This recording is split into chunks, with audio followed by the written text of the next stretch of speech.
Hey coach, I'm Ronnie Noyes, and last video we talked about transparency, how to be open and honest about your pricing and your process.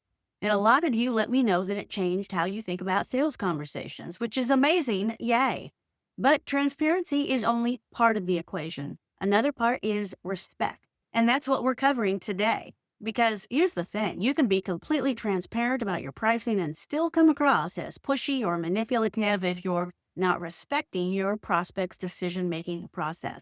And when that happens, they run, even if they wanted to work with you. So today I'm showing you exactly how to have a respectful sales conversation, one where you're genuinely trying to help them make the right decision, not just trying to get them to say yes to working with you. Let me walk you through it. And by the way, I've created a free workbook to help you get the most out of this video. You can download it at the link below. Okay, so let's start with what I mean by respect, because this word gets thrown around a lot, but most people don't really think about what it means in a sales context. Respect means treating your prospect like an intelligent adult who can make their own decisions. It means trusting them to know what's best for themselves. It means not trying to manipulate or pressure them into doing something they're not ready to do.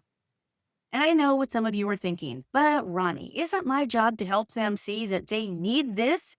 Isn't my job to overcome their objections and get them to commit? That's a hard no. That's not your job. Your job is to give them all the information they need to make a good decision for themselves, and then let them make it, even if that decision is not to work with you. Because here's what happens when you try to force a sale. You might win that one deal, but you lose everything else.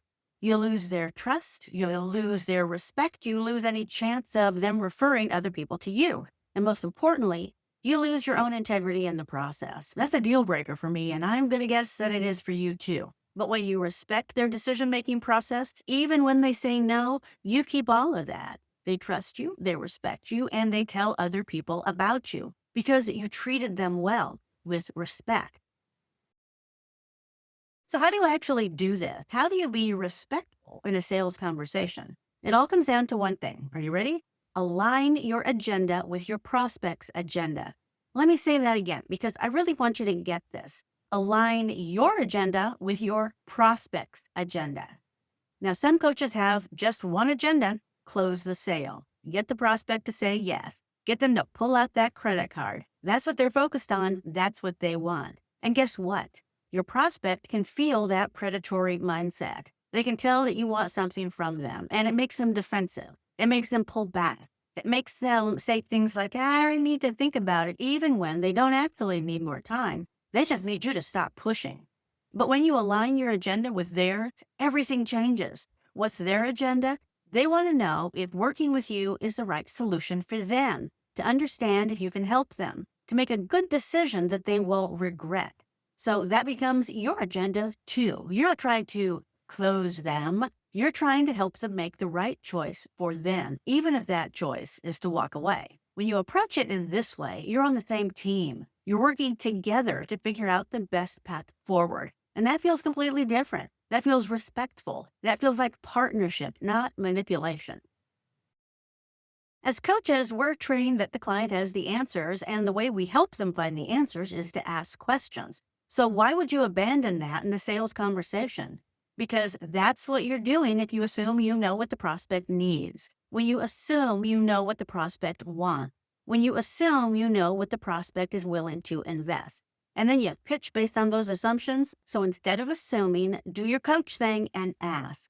Ask what the questions and really listen to the answers. Here are the questions you should be asking in every single sales conversation. Question 1. What are you looking to do, be, have, or experience? Not what you think they need, what they actually want. And then follow up with, what does that look like?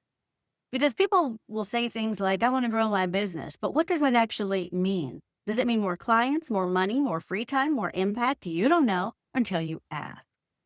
Question 2. What's your timeline for getting started and for completion?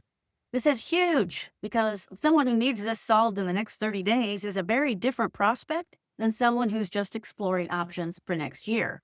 And if you don't act, you might push someone who's not ready, or you might lose someone who's ready right now because you're moving too slow. I learned this one the hard way, so believe me when I tell you that this is a super important question to ask. Question 3. What range of budget feels right for you?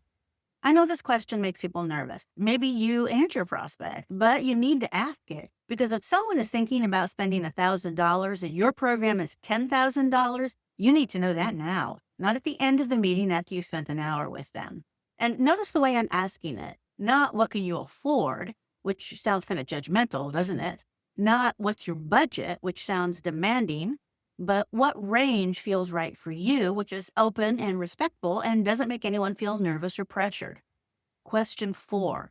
What do you need to know to make your decision today? This is my favorite question because it tells you exactly what they're worried about. It tells you exactly what information is missing. It tells you exactly what's standing between them and a yes. And then you can address those specific concerns instead of guessing or assuming. Question 5. Do you have more questions or are you ready to get started? This is how you ask for the sale respectfully. You're not saying, so are you in? You're not saying, so let's get you signed up. You're giving them options.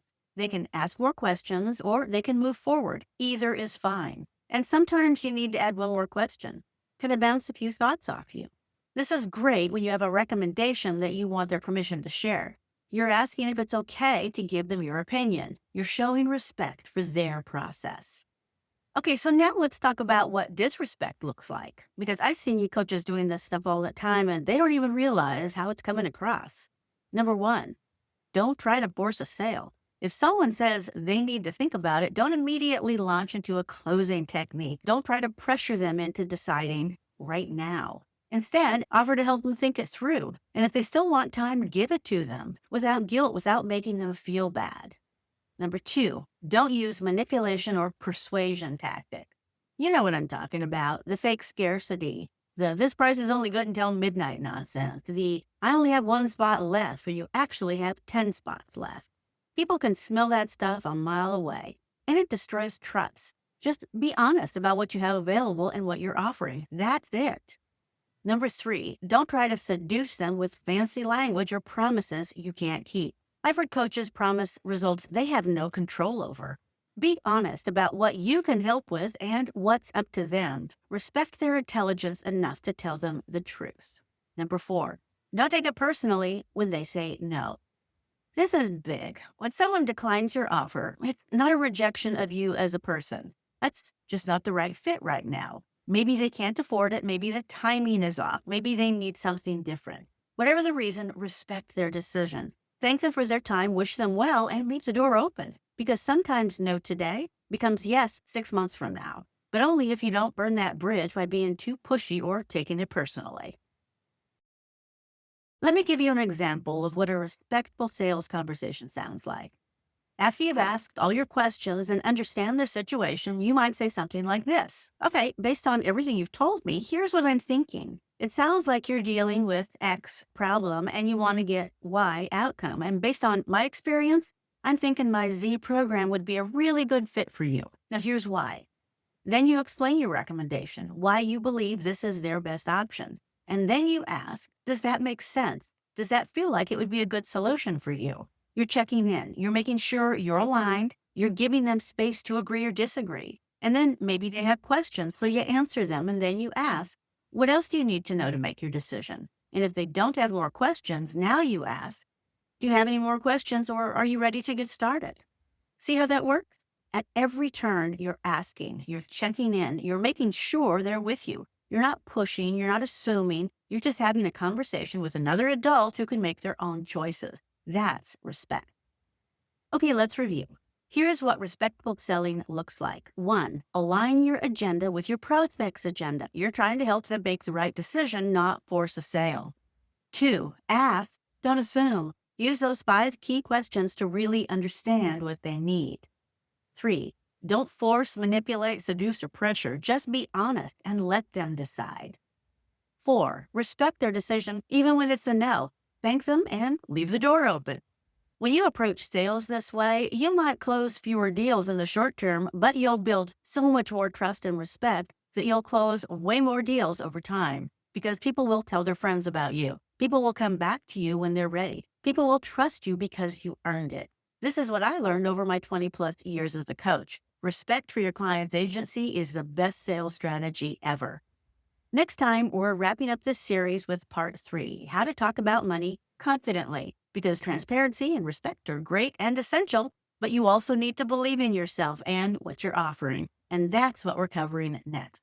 So make sure to subscribe and remember to download my free workbook to help you get the most out of this content. You can download it at the link below. And while you're there, drop a comment. What's the hardest part about sales for you? Is it asking the budget question? Is it handling a no? Let me know below. Thanks for watching, Coach. I'm Ronnie Noyes, reminding you that today is a great day to be a coach.